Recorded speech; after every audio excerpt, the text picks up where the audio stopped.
Hello everyone, I'm Dale Smith, Training Program Manager and BGU Instructor. Today I'm excited to walk you through the essentials and steps of a multi-point inspection, all done in quarter time.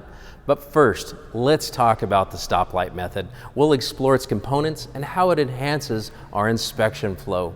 Why do we use the stoplight method, you may ask? Well, it's streamlined so that we have access to vehicle health and identify concerns immediately. Now let's talk about the power of quarter time approach by conducting inspections in quarter time. We can provide instant feedback to our guests. We can highlight issues like dirty air filters, cabin air filters, measurements that are important, and important notes from the multi-point inspection itself.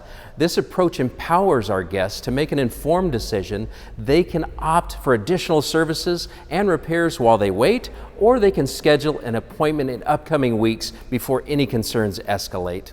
So let's talk about the who. Without our technicians being skilled and ready to do this, they're at the heart of our inspection process.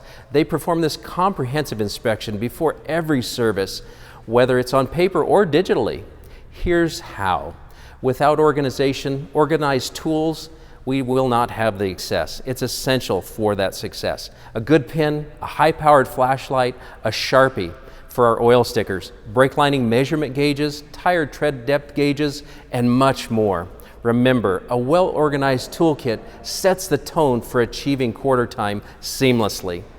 Now it's time for the exciting part. We're going to show you how a multi-point inspection is performed in quarter time. All right, just a quick inspection of the rear of the vehicle, and then as I walk towards the front of the vehicle, checking the driver's side for any dents, scrapes, dents that I need to notate on my multi-point inspection. So folks, at this point in time, we're just going to fill the multi-point inspection across the top in its entirety and make sure that we have pertinent information there. And then our tool selection, we got to make sure that our tools are laid out. If we don't have organization, it will slow you down each and every time. So we're set and ready to go. I'm going to make sure that my oil change sticker is filled out prior to getting into the vehicle. And then we're going to check for any recalls, technical service bulletins that are associated with the car, time, mileage, and history.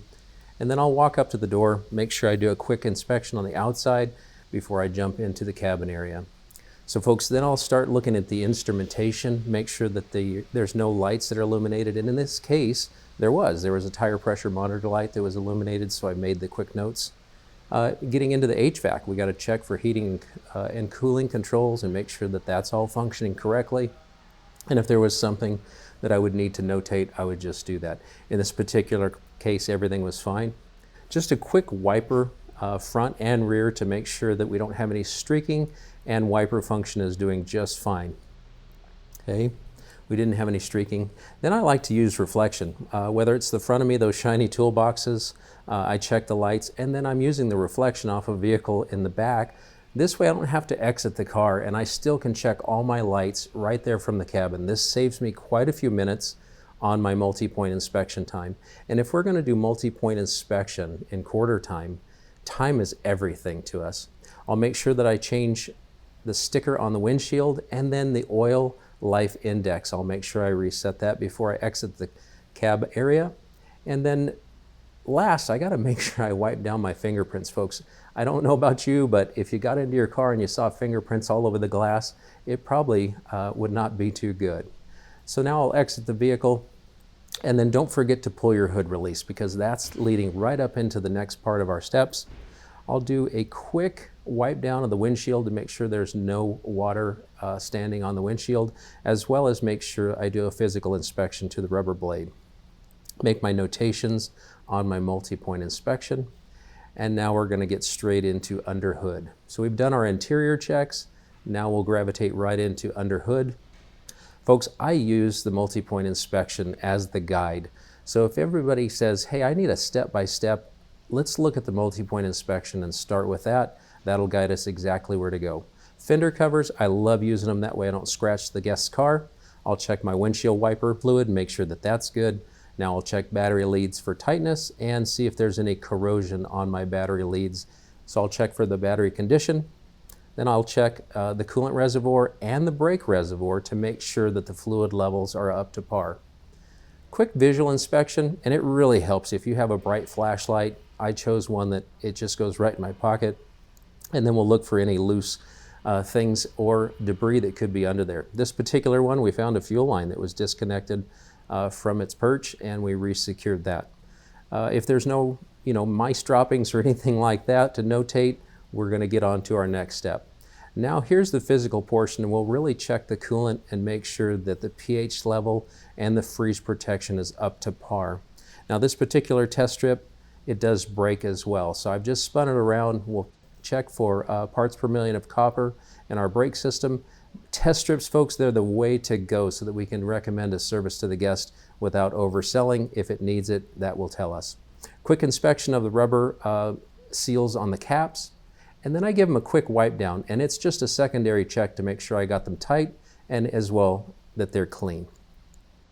Moving on to the engine oil, it's imperative that we check the level before we start our oil service. If it's low or has contamination from fuel, I'll do a quick check there. I'll smell it, see if there's any contamination for fuel.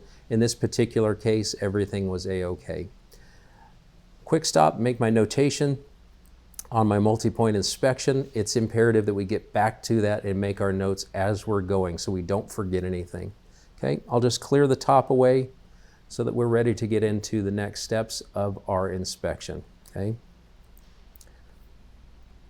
Now at this point in time, I'll come back, make a few more notations of exactly what I saw in the engine bay, remove my clipboard that has my multi-point inspection. And folks, they're not all paper, right? Some of these are digital. Sometimes you'll have to go back to your work area and make the digital notes on there as well. Air filtration for the engine, this is pretty crucial, right? We have to check this each and every time it comes into our shop. And sometimes they're as easy as, just undoing a latch with your fingertips. This particular one, I had to use a wrench and make sure that the fasteners were undone so that I can get to that air filtration to take a quick look. And once we started, we checked time, mileage, and history, and this one actually was due for an air filter. So be cautious as you're taking the air filter housing off. Sometimes the tubes that go into the intake from the air filter housing are a little brittle, so we're just going to take care and make sure that we're doing a good job. And it looks like the air filter is doing a great job there. It's catching all the debris and making sure that that doesn't make it into our engine. Check the bottom of the air filter housing. Folks, there's a lot of debris, sand, silt that ends up in the bottom of it, and we'll want to make sure that that is clean. One quick inspection on the top, make sure our hoses are all okay in the engine bay. And then I'll check the cowl real fast. A lot of times leaves will get up there and or dust and dirt. Clear those away because that's going to be the first to fall into that cabin air filter that I'm going to be checking next and cause premature plugging on that filter. I'll remove the glove box door so that I can access my cabin air filter. Now, like I said a little earlier, we made sure that it is time for our air filtration and cabin air filter to be changed out. Check it for quick debris, and yes, it does have debris in it. This isn't as bad as we've seen, that's for sure. But I'll take this, I'm going to set it up on my bench to make sure that I have those two filters ready to show my advisor so they can discuss it with the guest. One quick inspection on the passenger side of the vehicle, make sure there's no dents, dings, or scrapes. The next one, folks, is imperative. We cannot forget about the spare tire. I know sometimes that there could be golf bags and quite a other amount of things in the trunk, but we have to check it to make sure that the guest has air in their spare tire. One quick note, I'll check the wiper blade in the rear as a physical inspection to make sure the rubber's good there. And then I did see a scratch on the bumper cover that I'll notate and just make sure that I'm protecting the store that I work for. Okay. So once again, always thinking a couple of steps ahead. I'll set my multi-point inspection sheet aside and make sure that that's ready for the next part of the inspection. I'm going to gather my tire tools, right? I need to make sure that I remove the wheel and tire assemblies, check air pressure. I'm going to be checking my brake measurements to make sure that the linings are good or not good so that I can notate those. And then I'm going to raise it to a comfortable level. Folks, I don't raise the hoist all the way to the top because I'm going to have to lift those heavy wheels and tires, right? So I go about 3/4 of the way up so that it's still comfortable. I got a bird's eye view of everything that I'm working on, and then I'm ready to move forward. So I'll secure my tools and make sure that I'm not going to trip over them. It's very, very important to make sure that you work in that clutter-free zone so you don't trip and fall down. So I'll do a quick inspection for DOT numbers. This just helps me find out when the tire was made, and that gives me an indication if it's old or not. I'll check the tie rod ends, control arms, make sure there's no loose play there. Then at the lowest part of the tread, I'm going to check for my tread depth and make sure that I record exactly how much tread is left on the vehicle so that the advisor can let the guest know, hey, I've got this amount of tread and we may be looking at some new tires, or they're great. I make a quick stripe across there with my hand. I'm just going to check this for any nails, staples that we would pick up going down the road so the guest doesn't have a flat tire. If it has a flat tire going down the road at freeway speeds, folks, there's a chance that not only do we ruin the tire, but it could damage the wheel assembly itself. If we catch it right now, we can patch it and make sure that we do a great job. Okay, let's remove the lug nuts. Now, I'm using a special socket. It has a sheath over the end of it, and that really helps me not to damage the customer's wheels. I highly recommend getting one of those sockets. It's just a small set. I think this one in particular came with 3 different sizes, but it has that sheath on it to make sure we don't mar the wheels up. Okay, so now wherever the vehicle's tires are going to go, that's where I set them. In this case, the tires did not need to be rotated. The best tires were on the front, and the guest had done it on their own prior to. I'll check my air inflation on the tires and make sure that that is to factory settings. And as I walk around and take the other tires off, folks, if you haven't seen them, there's magnetic trays out there. I'm using 2 magnetic trays here, and I set my lug nuts in there only because I've dropped them so many times in the past, and next thing you know, they're on the ground and you could slip and trip and fall over the top of them. Okay, so we'll just make sure that we're safe and still working towards every part of our multi-point inspection. Okay, I'll remove the right rear wheel and tire assembly and set it down on the ground. We've already checked pertinent areas, so now at this point I'm going to go walk right back up to the bench. This is where it's imperative. If your tools are laid out and you have all the tools to do your job, you can just grab the next set and off we go. So I'll check once again, the most worn section of the tire. I'm going to check the tire tread depth and make sure that there's no issues there. And if there is an issue, I'm just going to document it. We have to be able to show the documentation so the guest knows what's going on with their car. Once again, multi-point inspections use a universal stoplight theory. So we got green is good, right? Yellow, it may need future attention, and then red is immediate. So my brake gauge is fashioned in those colors. I make sure that I choose the right blade that's measuring the liner on the brake, and then I know that we've got good or future attention or immediate attention that has to happen.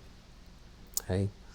So at this point in time, I'm going to lift it all the way up. So we've done our prelims, we've been inside, we've done underhood, we did our walk around to make sure there was no scrapes, dents, dings.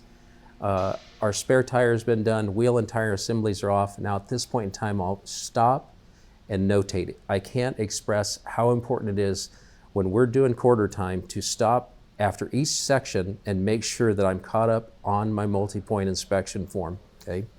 Here's where that great light comes into effect, and now I can look at the underbody of the vehicle. I'm just checking for any fasteners that could have been loose, brake assemblies, calipers, that's all great. I'll look at the CV axle boot to make sure it's not torn and slinging grease. I'll get near the transaxle, make sure that there's no leaks at the transaxle. Come back around to my engine oil pan, the bottom of the transmission, no leaks there. I'll spin around, do a quick check at the bottom of the radiator and lower radiator hose. Get right back into my CV axles coming out of the transmission and make sure the boots are in good shape. All fasteners are secure. This is very important, folks. We're checking for any damage on the bottom side of it. Okay, most rattles occur when bracketry and or housing start to fade. These have rubber mounts on the exhaust system, so I'm going to make sure that those are all intact. If not, I'm just going to notate that some of the hangers need to be replaced and or if there's any damage to the exhaust itself. Okay, I'll check my control arms, any suspension components, if there's any leaks within the shocks or the struts. My evap system right here, making sure that there's no seepage of fuel or anything in the back that I could notate, and we're going to transition into getting all of our information right back up to our advisors. Folks, thank you for joining me today as we explored the ins and outs of the multi-point inspection in quarter time. Remember, by utilizing proper technique and maintaining an organized toolkits, we'll deliver a top-notch service to our guests, one inspection at a time. Stay tuned for more insightful training. This is Dale Smith. We look forward to serving you.